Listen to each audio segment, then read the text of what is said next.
تو ہمیں پیر افضل قادری صاحب کو بھی غور سے دیکھنا ہوگا کہ یکایکی کیا ہوا. یہی باتیں جو وہ آج کر رہے ہیں یہ اس وقت کیوں نہیں کی جب وہ زندہ تھے اور وہ اس کا ٹھیک سے جواب بھی دے سکتے تھے ان کو. یہ کیسے ممکن ہے کہ آپ آج اس کے بیٹے پر بھی اتنے الزامات لگا دیں, آپ یہ بھی کہہ دیں کہ میں ہوں وہ شخص جو اس کو لانے والا تھا. اگر آپ اس کو لائیں, ان کو لائیں ہیں, خدا گواہ ہے آپ نے بڑا نیک کام کیا.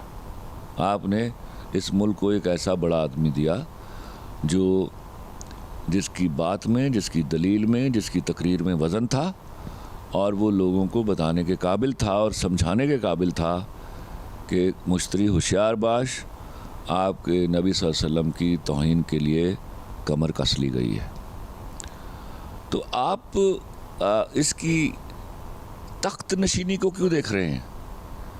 آپ اس تحریک کے میسج کو کیوں نہیں دیکھ رہے؟ وہ تو پہنچ گیا. اب وہاں کوئی بھی کھڑا ہوگا, اس کے پاس کوئی چارہ نہیں ہے کہ وہ محمد صلی اللہ علیہ وسلم کی حرمت, آبرو اور ناموس پر اپنا سر کٹوائے. وہ چاہے نعوذ باللہ کوئی نشئی ہو, وہ چاہے کوئی کند ذہن ہو. اور آپ کے کند ذہن کہنے سے کیا ہوتا ہے بھیا؟ یہاں تو ہمارے ہاں بڑی بڑی پرانی روایت ہے, ہم تو منہ بھر کے کسی کو بھی کافر کہہ دیتے ہیں. تو آپ کتنے لائق فائق ہیں؟ آپ سے پھر سوال کیے جائیں گے. آپ اتنے لائق فائق ہوتے, اتنے ایمان والے ہوتے تو قادری صاحب آپ یہ باتیں علامہ صاحب کی موجودگی میں کرتے اور ہم اس کو اپریشیٹ کرتے اور علامہ صاحب سے جواب سنتے ان کا. سعد حسین کو حکمت کے تحت بھی اس طرح کے الفاظ ادا کرنے سے اس کاز کو یقیناً نقصان پہنچنے کے مترادف ہے. تو اب اگر نشئی کہہ کے یا ایک منٹ حسان, دیکھیے یہ جو میں آپ کو بڑی لپیٹ کر یہ میں بات کر کے گیا ہوں کہ یہ معاملہ میرے نبی کی ناموس اور آبرو کا ہے, ان کی عزت کا ہے, تو قادری صاحب کو محتاط ہونا چاہیے. ان کو کسی کا اعلی کار نہیں بننا چاہیے. اعلی کار بننے سے اس تحریک کے جو آبجیکٹیوز ہیں ان کو نقصان پہنچے گا. اور اس تحریک کا اس بات کے علاوہ کوئی آبجیکٹیو نہیں ہے کہ ہم اپنے نبی صلی اللہ علیہ وسلم کی ناموس کی حفاظت کریں, جو ہمارا بنیادی فریضہ ہے. فرانس کے سلسلے میں جو انہوں نے لاسٹ ایگریمنٹ کیا تھا کہ 3 ماہ کے اندر انہوں نے سفیر نکالنا ہے اور حکومت اناؤنسمنٹ کرے گی فرانسیسی اشیاء کے بائیکاٹ کا, اب وہ معاملہ ختم ہو گیا. لگتا ہے کہ یہ معاملہ ختم ہو گیا, یا ایسا لگتا ہے کہ پیر افضل قادری صاحب کے اسٹیٹمنٹ اور موجودہ حالات میں وہ کاز اب کہیں پیچھے رہ جائے گا؟ میں آپ کو ایک عرض کروں حسان, یہ آسان کام نہیں ہے. ایک بیگر قوم کے, ایک بیگر ریاست کی ہمت نہیں ہوتی کہ وہ فرانس جیسے ترقی یافتہ ملک کو للکار سکے. آپ وہ کیا کہتے ہیں, جس سے پیسے لے کر کھائیں گے ان کو آنکھیں نہیں دکھا سکتے.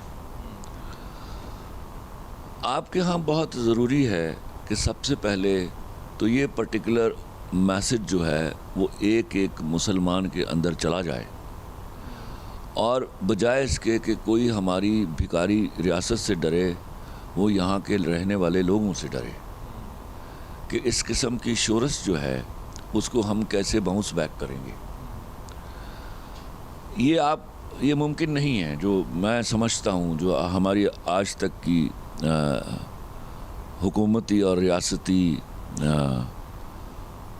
سمجھیے کمزوریاں ہیں اور بے شرمیاں ہیں اور مجبوریاں ہیں, میں سمجھتا ہوں یہ مجبوریاں ہمیں بے شرم بناتی ہیں. اگر ہم دنیا کو دینے والے ہوتے, ہم نے دنیا کو پیسے دیے ہوتے, فنڈ کیا ہوتا, ہم نے دنیا کو ایجادات کر کے دی ہوتی, تو کسی کی ضرورت ہی نہیں ہوتی. تمام تر مجبوریوں کے باوجود ان تمام ترمیموں کو واپس لیا, تو کیا ہم ابھی آپ سمجھتے ہیں وہ یہاں ہماری حکومت سے متعلق تھی بات, وہ یہاں کے کچھ گماشتے تھے ان کے, جنہوں نے یہ کوشش کی تھی. جس حکومت کی ہم بات کر رہے ہیں وہ ہماری حکومت کے باہر بیٹھی ہے, اور وہ ایک developed country, highly developed country ہے, G8 کو ریپرزینٹ کرتا ہے. وہ آپ نے پیسے لے کر کھائے ہوئے ان سے. آپ کو خدا کا واسطہ ہے, آپ احادیث پڑھ لیجئے, قرض خواہ اور قرض دار میں زمین اور آسمان کا فرق ہوتا ہے, حقوق کا اور فرائض کا. آپ کی جرت نہیں ہے بھائی، میں آپ کو بتاؤں اس قسم کا کوئی معاہدہ آپ کی گورنمنٹ کسی کے ساتھ نہیں کرے گی کہ ہم فرانس کے سفیر کو نکال دیتے ہیں. یہ معاہدہ ہو چکا ہے. یہ معاہدہ کبھی بھی امپلیمنٹ نہیں ہوگا. اس میں معاہدے کرنے کی کیا ضرورت ہے؟ جو شخص اس وقت عنان حکومت سنبھال کر بیٹھا ہے، کیا وہ پکا مسلمان نہیں ہے؟ اس کا کام تھا اگلے دن سفیر واپس بھیجتا. if I were in his place تو میں تو یہ سوچتا بھی نہ کہ ہم زندہ رہیں گے یا نہیں، میں تو اگلے دن سفیر کو دھکے مار کے یہاں سے نکالتا. get out from here, who are you?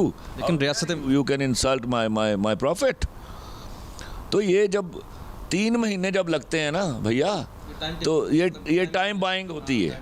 یہ ٹائم بائنگ ہوتی ہے. اس میں معاملے ریزالو نہیں ہوتے. ایک جیدار مسلمان جیسے علامہ رضوی صاحب تھے، ایک جیدار مسلمان کا کام ہے کہ آپ کے نبی کی حرمت پر کسی نے انگلی اٹھائی ہے تو امیڈیٹلی ایکشن لیجئے. کیا عمران خان آپ کو نہیں لگتا کہ وہ بھی یہ پوزیشن رکھتے ہیں کہ وہ کرنا چاہیں تو کر دیں؟ یہ بھار صرف خلیل الرحمان قمر کے پاس نہیں ہے، وہ نہیں کسی کا بھار لیتا. میرے نبی کو کوئی نعوذ باللہ بے حرمتی کر کے گھر تو جا کے دکھائے میرے سامنے. یہ میری طاقت میں نہیں ہے، میرے اختیار میں نہیں ہے.